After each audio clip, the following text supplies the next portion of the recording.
Let us start with a problem with resolution of problems.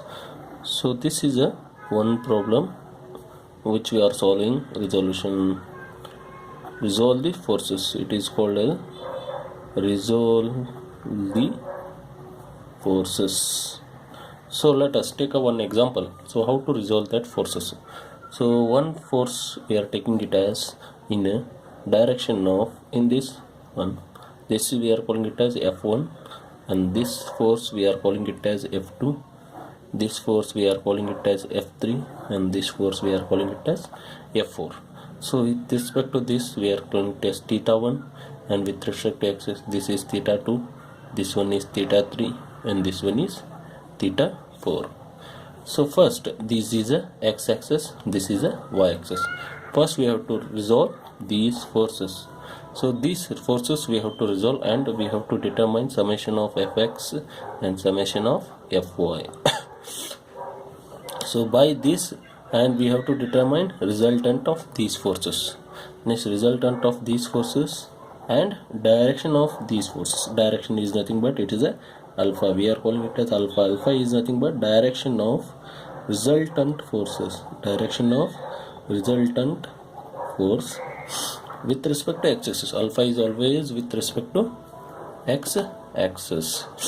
So first take F1 as a force. So this F1 force with respect to x is it is a theta 1. So resolve these forces. F1 this is sine theta, and F1 it is a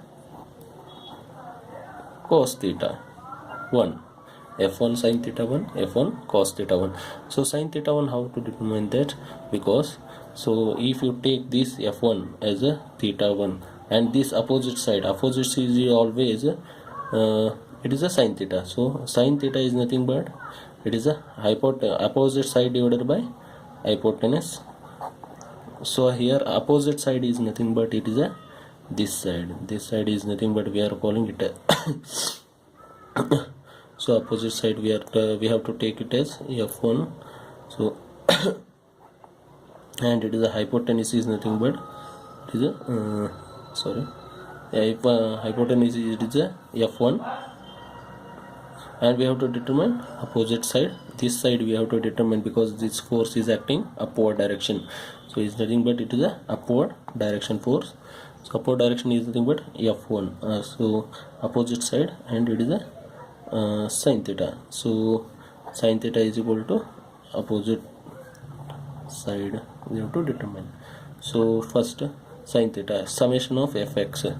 Summation of fx is we have to resolve this F1 sin theta and F2 sin theta. Next force we have to take it is F2. F2 is nothing but we have to resolve this force. This is with respect to theta 2 with respect to x-axis.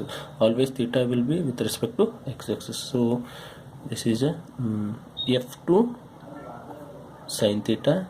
Next is F2 sin theta cos theta 2.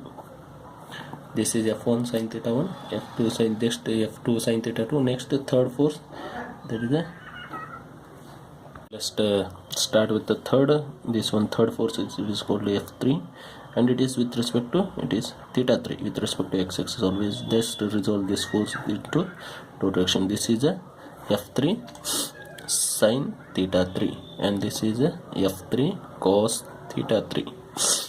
So next is last force is F4. That is a F4 is direction in a it is in a fourth quadrant. So with respect to x-axis it is the angle is theta 4.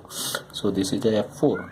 Let's resolve these forces in this direction. So this is a F4 cos theta 4 and F4 sin theta 4. So this is a resolution of first. We have resolved now forces. So next step is we have to determine summation of fx. That is the summation of all forces with respect to x direction. So whatever x direction forces are there, that we have to add. Means it is a F4 cos theta 4 here, F3 cos theta 3 here, F2 sin cos theta 2, and F1 cos theta 1.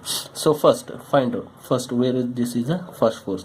So here always x-axis. In x-axis we have to remember one thing: all right side forces we have to take it as positive, and all left side forces, we have to take it as a negative forces. So first fx summation of fx, this f1 it is in the right side direction, we are calling it as plus f1 plus, you can't write, so f1 cos theta 1. If you return plus also it is okay, if it is not written plus also it is okay. Next one is second force is f2 cos theta 2. So it is f2 cos theta 2 is always acting at a left side, so it is a negative direction, so minus f2 cos theta 2. Next third force is f3 cos theta 3. f3 cos theta 3, it is also acting at left side direction, so minus f3 cos theta 3. Next f4 is, it is in a right side direction, rightwards, so right hand, so it is a f4 cos theta 4. So f4 cos theta 4, this is we are calling it as summation of fx. So this one we can write it as one equation 1. Next is summation of fy. Summation of fy is nothing but summation of fy forces. So take it as fy forces first. So here first force f1, it is acting, so in y-axis always we have to remember y-axis forces, if the force is at upward direction, that is taken as a positive, if it is a downward direction then it is taken as a negative direction. So fy first force is f1 sin theta 1, so it is acting at a upward force, so it is a plus f1 sin theta 1. Next second force f2, it is also acting at a upward direction, so plus f2 sin theta 2. Next f3, it is acting in a downward direction, so minus f3 sin theta 3. Next f4 is acting at a f4 in downward direction, f4 sin theta 4. So this we are calling it as equation 1 and equation 2. So now we have determined summation of fx as well as summation of fy. So next is please determining the resultant. Resultant is nothing but it is having one formula, summation of fx square plus summation of fy square. So whatever answer we will get from summation of fx here, and whatever answer we will get summation of fy, we have to determine and we have to substitute in this formula and we have to determine resultant. Next we have to determine alpha. Alpha is nothing but we have to determine alpha as a tan inverse of summation of fy divided by summation of fx. So whatever value we will get from summation of fx and summation of fy, we will to substitute here and we have to determine alpha angle. Alpha angle is always with respect to x direction, always with respect to x direction. It means it is always with respect to x.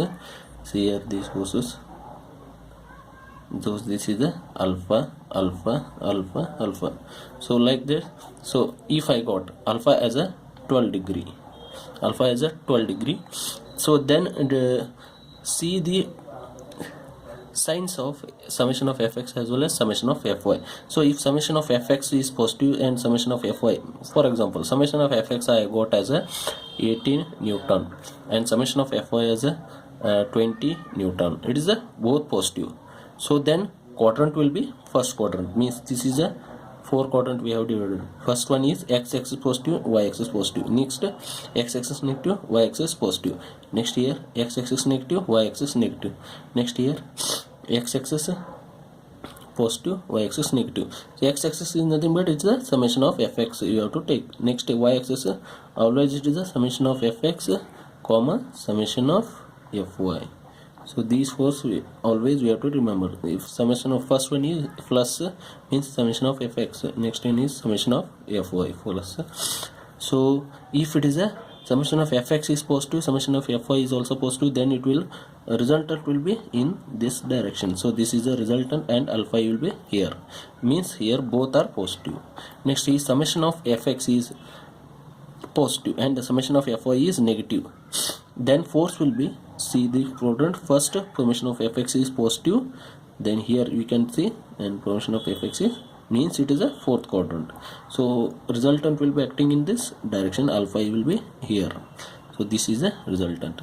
So if summation of fx is negative, summation of fx is negative, summation of fy is positive, so it will be coming in a second direction, second quadrant. So this resultant will be in this direction.